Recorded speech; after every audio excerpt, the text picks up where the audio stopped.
So all of you have done a good job. So now I hope all of you know what is AR, right? So anyone is experiencing AR for the first time? Hi everyone. Today I am excited to share the experience of a workshop I led recently at the India Science Festival held at IISER Pune.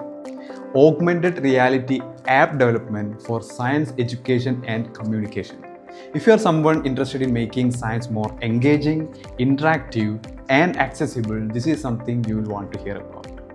As a science illustrator who has worked closely with the Science Media Center at IISER Pune, I have seen firsthand how challenging it can be to communicate complex scientific ideas in ways that truly capture attention, especially with younger audiences. Science is fascinating, but explaining it in an interactive way that sticks can be tough, offering an incredible way to bring science to life by overlaying digital information in the real world. We had a mix of students from 8th graders all the way up to postgraduates, and even a few curious parents who joined us. It was a diverse group, and the energy in the room was fantastic. We kicked off the 2-day workshop with the 30-minute introduction to the concept of augmented reality and its potential in science communication. I wanted everyone to see that AR isn't just a cool tech trend, it has real applications for teaching and exploring scientific concepts. Whether you are a researcher or an educator. After this introduction, it was time to dive into the first hands-on activity, which I designed as a gamified treasure hunt. Right outside the Science Media Center, in a balcony area, I had set up a playful AR experience to give participants an exciting and practical introduction to AR. Here is how it worked.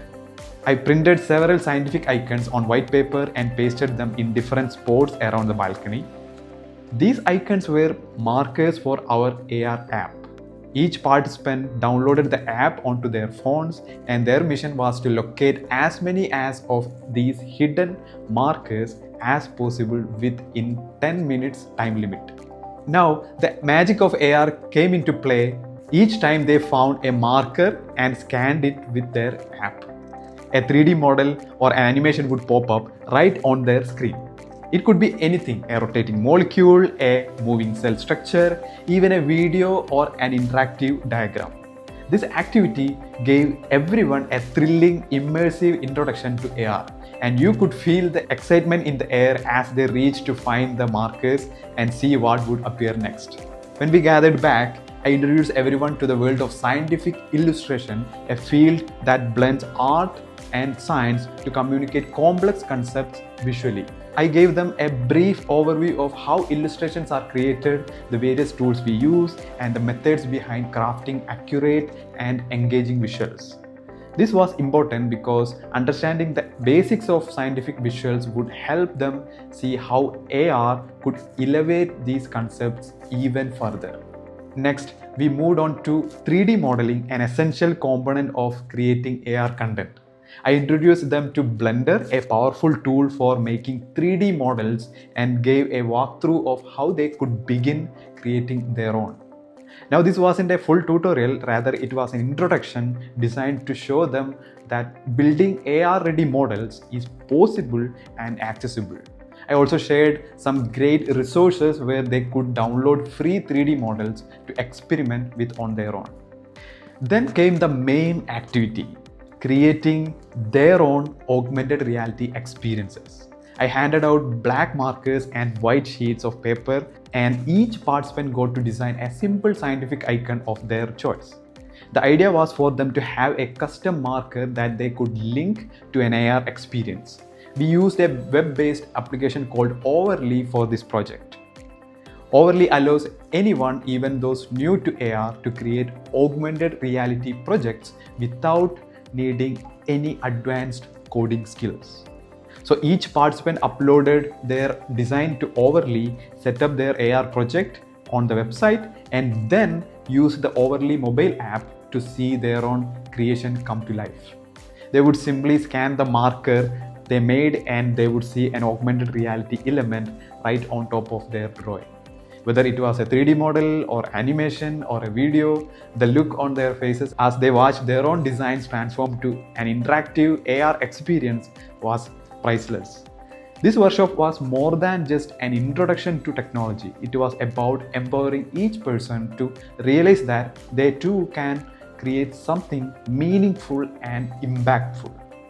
By using AR, these students and parents saw firsthand how powerful immersive learning can be.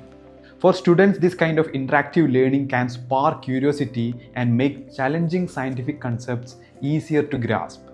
For educators, AR offers a whole new level of engagement, allowing them to reach students in ways that traditional methods cannot. And for researchers, it provides a unique tool for communicating complex findings to a broader audience. For me, seeing the enthusiasm of everyone there, feeling the energy as they explored and created with AR, was a reminder of why I do what I do. Science communication isn't just about sharing knowledge. It's about finding new ways to connect, inspire, and make learning unforgettable. So whether you are an educator looking to engage your students, a researcher wanting to communicate your work, or someone curious about technology, augmented reality could be the tool you have been looking for. Stay tuned, I'll be sharing more on how to get started with AR, insights on science communication, and tips on how you can make science come alive for your audience. Thank you so much for watching. See you in the next video.